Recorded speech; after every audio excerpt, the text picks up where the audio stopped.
ನಮಸ್ತೆ ಎಲ್ಲರಿಗೂ ಮದರ್ಸ್ ರೆಸಿಪೀಸ್ಗೆ ಸ್ವಾಗತ.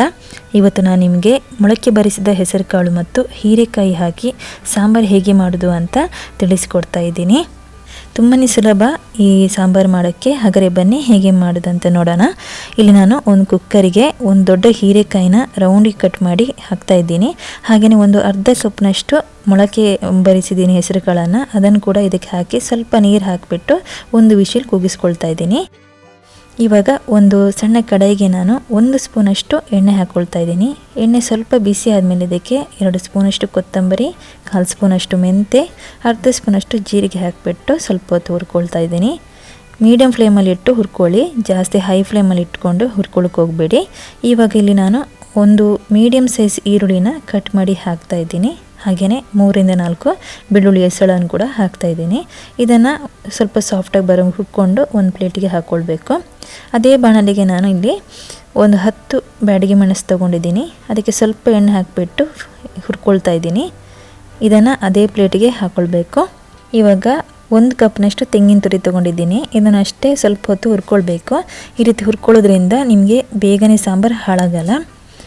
ಇದನ್ನು ತಣ್ಣಗಾಗಲಿಕ್ಕೆ ಬಿಡಬೇಕೆಲ್ಲ ಮಸಾಲೆಯನ್ನು. ತಣ್ಣಗಾದ್ಮೇಲೆ ಒಂದು ಮಿಕ್ಸಿ ಜಾರಿಗೆ ಈ ಮಸಾಲೆಯನ್ನು ಹಾಕ್ಕೊಂಡು 1/4 ಸ್ಪೂನಷ್ಟು ಅರಿಶಿನ ಹಾಕಿಬಿಟ್ಟು ಸ್ವಲ್ಪ ಹುಣಸೆ ಹಣ್ಣನ್ನು ಹಾಕ್ಕೊಳ್ಬೇಕು. ಇದಕ್ಕೆ ಸ್ವಲ್ಪ ನೀರು ಹಾಕಿಬಿಟ್ಟು ಚೆನ್ನಾಗಿ ರುಬ್ಕೊಳ್ಬೇಕು. ಇವಾಗ ನೋಡಿ ಇಲ್ಲಿ ತರಕಾರಿ ಕೂಡ ಬೆಂದಿದೆ. ಈಗ ಈ ಮಸಾಲೆಯನ್ನು ಹಾಕ್ಕೊಳ್ಳೋಣ.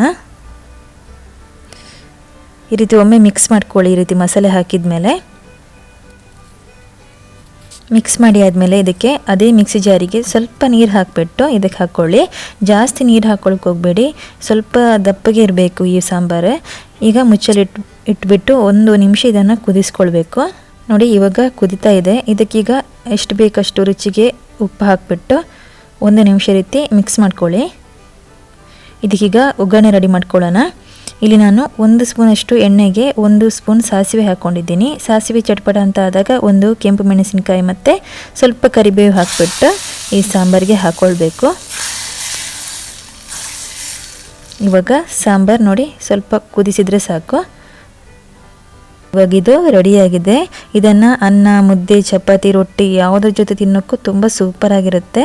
ನೀವು ಇದೇ ಥರ ಮನೇಲಿ ಟ್ರೈ ಮಾಡಿ ನೋಡಿ. ಹಾಗೆ ನಿಮ್ಮ ಅಭಿಪ್ರಾಯನ ಕಮೆಂಟಲ್ಲಿ ತಿಳಿಸಿ. ನನ್ನ ಈ ರೆಸಿಪಿ ನಿಮ್ಗೆ ಇಷ್ಟ ಆದರೆ ಪ್ಲೀಸ್ ಸಬ್ಸ್ಕ್ರೈಬ್ ಮಾಡಿ, ಲೈಕ್ ಮಾಡಿ, ಶೇರ್ ಮಾಡಿ. ಧನ್ಯವಾದಗಳು.